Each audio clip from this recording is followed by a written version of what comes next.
Here I have a copy of Jet Set Radio for the Sega Dreamcast. Now, if you've ever looked at these games, you may know or have noticed that there's a bit on the back saying what the games support, and you may have noticed VGA compatible there. So yeah, how you get VGA compatibility is with one of these Dreamcast VGA box. Note it doesn't say Dreamcast anywhere on it, but it is a Dreamcast, hence DC VGA box. So let's open this up.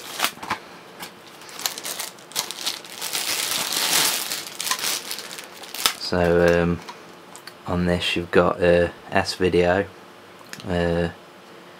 composite, so they're just for your standard video. On the other side is where you get your VGA, and you've got a VGA port and also a mini jack for your sound, and then some games don't actually support VGA. They won't obviously say VGA compatible. Fuck off. Goddamn bastard phone. Yeah, so some games don't support it, so you've got a switch to switch between standard video and VGA. So you hook them both up to your TV or whatever you're using, and you can switch between the different modes depending on whether the game supports it or not. Obviously that's where you plug it into your Dreamcast. So what you need now is Dreamcast, obviously. It's already got a VGA compatible game in there, which is Quake 3 Arena. So got your game in there. Then you want to plug in your VGA. Interestingly, I would have thought that I'd put the VGA thing sort of like that way, you know, with a small thing, just the graphics upside down, so to speak. So what we'll do is just turn this round so you can see it better. Then what you need is your VGA cable, so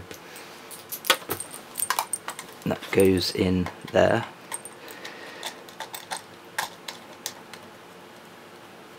And obviously with a VGA cable you don't actually get any audio, just video.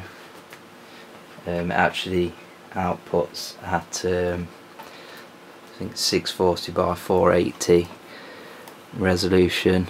So then what you need is one of these, which is basically sort of PC audio lead that goes in there.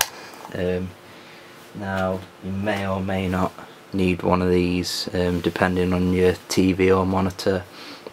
Mine doesn't actually have one of these inputs. My old TV used to have one next to the VGA port, but new one doesn't. So basically it's just an adapter to get a couple of jacks to pull in. So all that goes into the back of your TV, and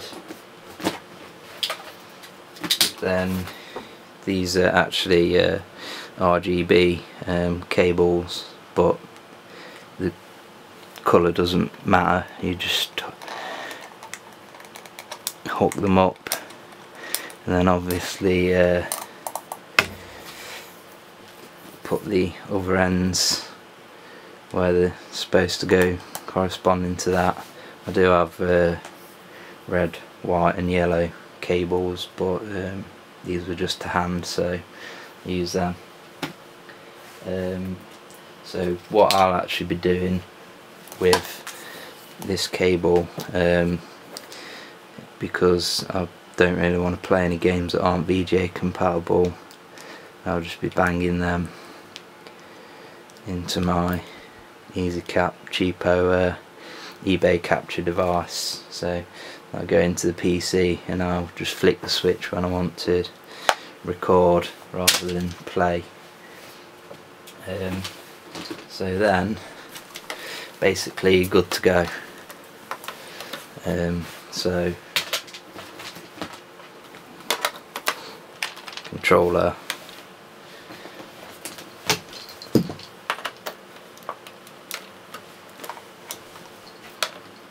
power.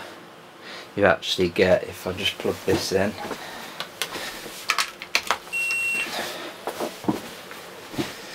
the box actually has a little LED on it.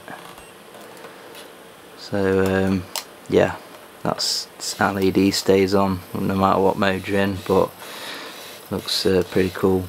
Build quality isn't the best on this VGA box, if I'm being honest. That video port there moves about inside the case, and this video doesn't match up very well to the case. So yeah, but it's, yeah, obviously it's still a good item because you get some VGA. But if you're planning on taking the cables out a lot and putting them back in, I'd suggest finding a sturdier model of VGA box or cable. So yeah, that's just a quick look at the DC VGA box. I've got some footage of the composite. I haven't got any way of capturing VGA, but I'll put some composite footage on just so you can see the quality of that. Thank you for watching and goodbye.